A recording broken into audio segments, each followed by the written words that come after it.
یہ بغیرتی کون سکھا رہا ہے؟ باپ سکھا رہا ہے۔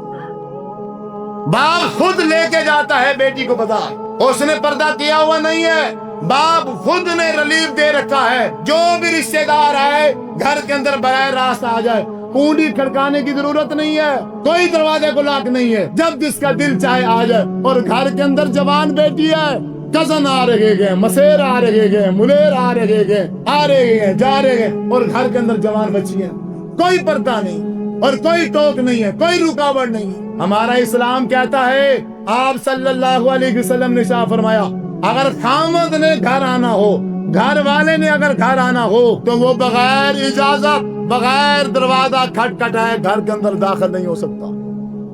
پہلے آئے گا، گھر کی کنڈی بجائے گا، پہلے اطلاع دے گا میں آنا چاہتا ہوں، کنڈی بجا کے جب خبردار کر دے گا، اطلاع دے دے گا، پھر وہ اندر آ سکتا ہے، وگرنہ خامد جس کا نکاح ہے وہ اپنی بیوی کے گھر کے اندر بغیر اجازت داخل نہیں ہو سکتا۔ اور آپ میرے بھائیوں، بزرگوں، نوجوان ساتھیوں، آپ خود اندازہ لگائیں کہ ہمارے گھر کا ماحول کیا ہے۔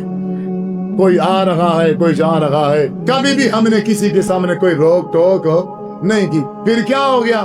وہ آنے جانے میں محبت ہو گئی جی، پیار ہو گیا جی۔ اب وہ لڑکا کہتا ہے میں نے یہاں شادی کرنی ہے، لڑکی کہتے ہیں میں نے وہاں شادی کرنی ہے، اب تم جو مرضی کر لو، شادی وہی ہو۔ اگر چتراہٹ دکھاؤ گے، میں باپ کی طرح میں نہیں ہونے دوں گا، اور باپ بننے کی پھر کوشش کرو گے، تو عدالت نے، حکومت نے ریلیف دے رکھا ہے، وہ کہتا ہے کوئی باپ کی ضرورت نہیں ہے، ماں کی ضرورت نہیں ہے، ہمارے پاس آ جاؤ بھاگ کے، ہم تمہارا نکاح پڑھا دیں۔ بچی خراب ہو گئی ہے، بچے نالائق ہیں، یہ بچہ بدتمیز ہے۔ اور بدتمیز کس نے بنایا؟ جو تربیت کا موقع تھا، جو تربیت کا ٹائم تھا، میں نے وہ ٹائم اپنے بچوں کو نہیں دیا۔ اگر میں وہ ٹائم اپنے بچوں کو دیتا بھی صحیح تو کیا دیتا؟ میں بے ایمان ہوں، میرا بچہ بے ایمان بنے گا۔ میں فراڈی ہوں، فراڈیاں کر کے میں پیسے کماتا ہوں، اور میرا بچہ میرے ساتھ ہے، بتاؤ وہ کیا سیکھے گا؟ صحیح بخاری شریف کی حدیث ہے، حضرت عبداللہ بن عمر رضی اللہ تعالی عنہ نماز پڑھ رہے گئے، دیکھا اپنے بیٹے کو، دیکھا کہ بیٹا بھی نماز پڑھ رہا ہے، دیکھا کہ جب بیٹا اتحیات میں بیٹھا نا، تو اس کے اتحیات بیٹھنے کا جو طریقہ تھا وہ غلط تھا، دونوں پاؤں کھڑے کر کے اس کے اوپر بیٹھا، سلام پھیرا۔ حضرت عبداللہ رضی اللہ تعالی عنہ نے کہا، اے بیٹا ادھر آؤ، یہ آپ نے نماز کیسے پڑھی ہے؟ آپ کا اتحیات بیٹھنے کا طریقہ غلط ہے۔ بیٹے نے کیا کہا؟ یہ سننے والی بات ہے۔ بیٹے نے کیا کہا؟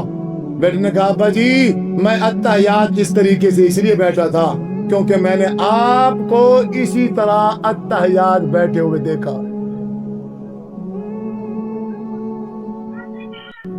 اولاد ماں باپ کو کاپی کرتی ہے۔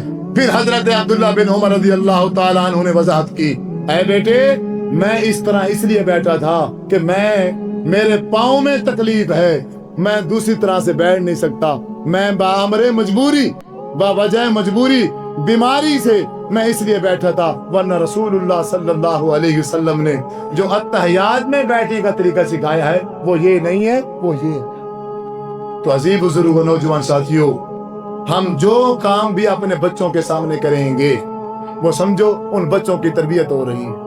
ہم اچھا کام کریں گے بچے خود بخود اچھے ہو جائیں گے، اگر ہم برا کام کریں گے بچوں کے سامنے بچے خود بخود برے ہو جائیں گے۔ بچوں کو یہ کہنے کی ضرورت نہیں ہے کہ تم اچھے بن جاؤ یا برے بن جاؤ، ماں باپ ہی اولاد کی تربیت ہے۔ ماں باپ ضدی، بچہ ضدی۔ ماں باپ اگر بلڈ پریشر ہائی ہو جاتا ہے، ماں باپ وہ بچے کا بچپن ہی سے بلڈ پریشر ہائی ہے، یہ بلڈ سارے کے ہائی ہیں، یہ بلڈ پریشر وہاں بالکل لو ہو جاتے ہیں جب سامنے والا زور آور، سب کے بلڈ پھر لو ہو جاتے ہیں، یہ بلڈ پریشر ہائی وہاں ہوتا ہے جب سامنے والا کمزور۔ تو عزیز بزرگوں نوجوان ساتھی، سب سے پہلے ماں باپ کو اپنی تربیت کرنی پڑے گی۔